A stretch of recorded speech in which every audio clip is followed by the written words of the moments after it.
Élu depuis 10 mois maintenant à l'Assemblée nationale, j'ai pu mesurer, avec mes collègues représentant les Français de l'étranger, combien c'était important de les avoir avec nous dans l'hémicycle.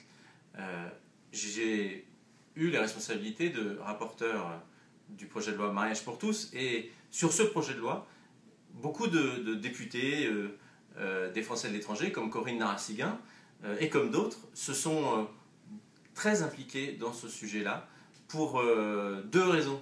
D'abord parce qu'ils ont voulu faire part de leur expérience aux États-Unis, au Canada notamment, sur ce sujet-là, et ça nous a apporté une réflexion que nous n'avions pas forcément ici dans notre pays. Et Corinne, de ce point de vue-là, a été très présente sur ce sujet-là et très utile pour alimenter notre réflexion.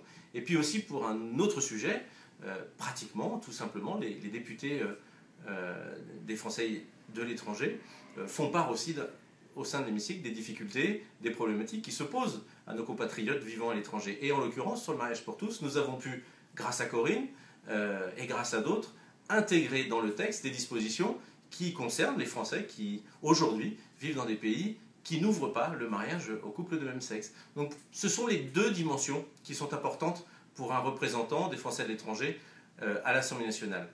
Franck Semama, qui se présente auprès de vous aujourd'hui, possède toutes les qualités permettant de continuer ce travail et d'être très présent aussi bien à l'Assemblée nationale comme il l'est sur le terrain aujourd'hui en Amérique du Nord. Et puis sa jeunesse continuera d'assurer le renouvellement ici à l'Assemblée nationale, sur les bancs de notre hémicycle. Et puis ce qui est important, c'est que son apport sera d'autant plus fort qu'il fera partie de la majorité.